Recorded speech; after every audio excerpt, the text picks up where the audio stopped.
আজকে আমাদের অ্যানিভার্সারি ডিনারটা আছে, মনে আছে তো? হ্যাঁ মনে আছে তো। এ বাবা, কি হলো?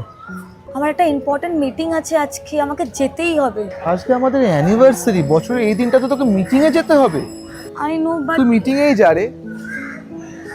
মিটিংটা ইম্পর্টেন্ট ছিল। হ্যাঁ কাকিমা বলো। হ্যাঁ বাবা, আজকে আসছিস তো? আজকে আমি তো রনকে বলেছিলাম আজকে আমার হবে না, আমার একটা কাজ আছে ইম্পর্টেন্ট। আচ্ছা বাবা ঠিক আছে, পরে একদিন আসবি। হ্যাঁ নেক্সট ডে আসবো, শিওর আসবো। হ্যাঁ হ্যাঁ।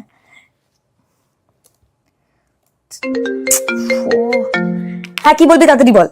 বাবা মা সব কিছু রেডি করে রাখলো, আর তুই এতটা ব্যস্ত? কিন্তু আমি তো তোকে বলেছিলাম আজকে আমার একটা ইম্পর্টেন্ট কাজ আছে। খাবারের জন্য আসতে পারলি না? মানে আমার তোর সাথে একটু কথা আছে। আমারও তোর সাথে কিছু কথা আছে। বল না। I don't think it's working out রে। তুই তোর ওয়ার্ক লাইফ ব্যালেন্সটা জাস্ট মেনটেনই করতে পারছিস না।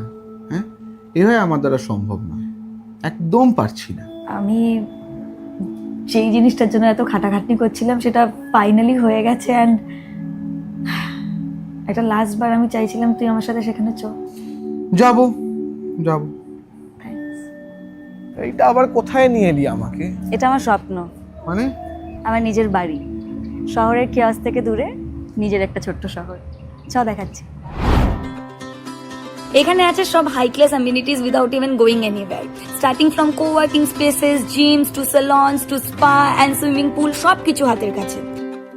আমি যেরকম খোলামেলা বাড়ি পছন্দ করি উইথ লটস অফ স্পেস, ওদের এখানে ফ্ল্যাটসগুলো অতটাই স্পেশিয়াস।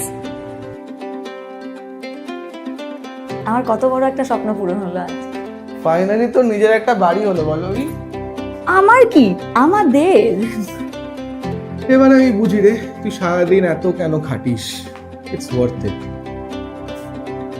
আমি এবার থেকে একটু আন্ডারস্ট্যান্ডিং হব, চেষ্টা করব। Thank you so much. যত দিকটা দেখাই। আরো কত দিক আছে রে একটা।